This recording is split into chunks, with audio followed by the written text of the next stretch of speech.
Hi, welcome back to my YouTube channel Pravasi Prakash.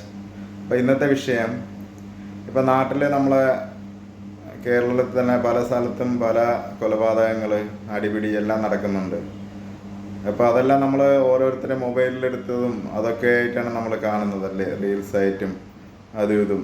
ഇപ്പം ഞാൻ തന്നെ ഇടയ്ക്ക് ഞാനൊരു വീഡിയോ ഉണ്ടായിരുന്നു, ഏതോ റൂമിൽ അടി നടക്കുന്നു, ഒരാളെ മുകളിൽ നിന്നിട്ട് അടിച്ച് വന്ന് വെള്ളമടിച്ച് ഒരാളെ താഴെ കൂടെ കറങ്ങി വന്നിട്ട് അവനെ തെറി വിളിക്കുന്നു, അവൻ മുകളിൽ നിന്നിട്ട്. അപ്പം വേറൊരുത്തർ അവിടെ നിന്ന് വീഡിയോ എടുക്കുന്നു, ഒരാൾ ഇറങ്ങി പോകുന്നു, ഒരുത്തേന്ന് ഷൂട്ട് ചെയ്തുകൊണ്ടിരിക്കുകയാണ്. അവനെ പിടിച്ച് മാറ്റിയിരുന്നെങ്കിൽ പ്രശ്നം. അപ്പോൾ മുകളിൽ നിന്ന് പുള്ളിയെ ചവിട്ടി താഴെ ഇട്ടു, കയറി നിന്ന് ചവിട്ടുകയാണ് ചെയ്യുന്നത്. എന്നിട്ടും മൊബൈലിൽ വീഡിയോ എടുക്കുകയാണ് ചെയ്യുന്നത്.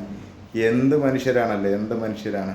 റൂമിലാണ്, സ്വന്തം അടുത്ത് കിടക്കുന്ന ഒരാളാണ്, ആ വയസ്സായി ഇത്തിരി പ്രായമുള്ള ആളാണ്. ശരി, പുള്ളി ചീത്ത വിളിക്കുക എന്ത് ചെയ്തിട്ടുണ്ടാവും, പിടിച്ച് മാറ്റിയിട്ട് അത് ഇല്ലെങ്കിൽ ആ ഒരു പറഞ്ഞ് രമ്യതയിലെത്തിക്കണ്ടേ. ഇവൻ ഷൂട്ട് ചെയ്തുകൊണ്ടിരിക്കുന്നു, അപ്പോൾ അവിടെ ചത്താലും അത് ഷൂട്ടിങ്, എന്നിട്ടത് വീഡിയോ ആയിട്ട് ഇട്ടൊക്കെയാണ് ചെയ്യുന്നത്.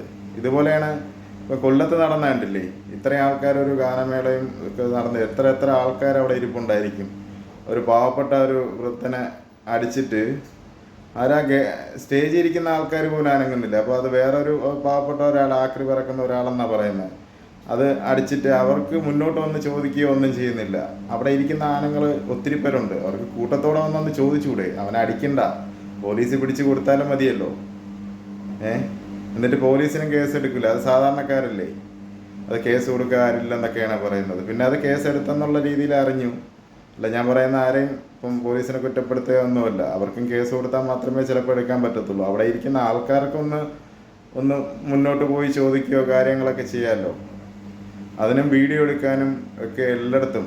അതുപോലെ തന്നെ ട്രോണ്ടത്ത് നടന്ന കൊല, ഒരാളെ അടിച്ചു പോകുന്നത്, അതും വീഡിയോ എടുക്കുന്നുണ്ട്. അവിടെ പോയി ആ പയ്യന്മാരെ ഒന്ന് പറഞ്ഞൊന്ന് ശാന്തരാക്കുകയോ, ശരി പറഞ്ഞൊന്ന് പിടിച്ചു മാറ്റുകയോ ചെയ്തിരുന്നെങ്കിൽ അവനെ കുറച്ച് ഇടിയിട്ടിട്ട് അത് രക്ഷപ്പെട്ടനെ, അതും മരിച്ചു. അതൊരു സാധാ ഒരു വീട്ടിലെ ഒരു അത്താണിയായിരിക്കും, ആ വീട്ടിൽ അത് ആ ജീവനും പൊലിഞ്ഞു. ഇതൊക്കെയാണ് ഇവിടെ നടക്കുന്നത്. എന്താണ് ലോകത്ത് നടക്കുന്നതെന്നറിയില്ല. ഇപ്പം നമ്മൾ ഇന്നാളെ ഈ ഇടയ്ക്ക് ഇറങ്ങിയ ഒരു സിനിമയിൽ തന്നെ കണ്ടില്ലായിരുന്നോ, വാഴ എന്നുള്ള, അതിൽ പറയുന്ന എന്തെല്ലാം നല്ല കാര്യങ്ങൾ. അത് അടിച്ചിട്ട് ആ പോലീസുകാരൻ നിന്ന് പറഞ്ഞു കൊടുക്കുന്നതല്ലേ, അത് അടിച്ചു കഴിഞ്ഞാൽ, ലഹരി അടിച്ചു കഴിഞ്ഞാൽ ഉള്ള ഇതും അതെല്ലാം. ഇനിയുള്ള യുവാക്കളെങ്കിലും നിങ്ങളെല്ലാം ആലോചിക്കേണ്ടത്, നമ്മളെന്തെങ്കിലും വെള്ളമടിച്ചൊക്കെ ചെയ്യുന്ന ഓരോ തെറ്റ്. ഇപ്പം രണ്ടുപേരും ചേട്ടനും അനിയനാണ്, അത് രണ്ടുപേരും ജയിലിൽ പോയില്ലേ.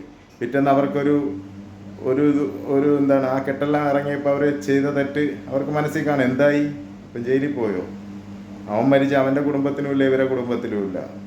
അപ്പോൾ എല്ലാവരും ആലോചിച്ചിരിക്കുക, ലഹരിയിൽ ഉന്മാദിച്ച് നടക്കുമ്പോൾ ആലോചിക്കണം പിന്നെ കിട്ടുന്ന പണി എന്താണെന്നുള്ളത്.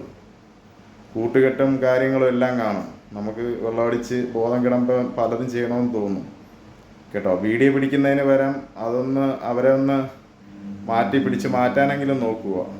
അതൊക്കെയാണ് ചെയ്യേണ്ടത്.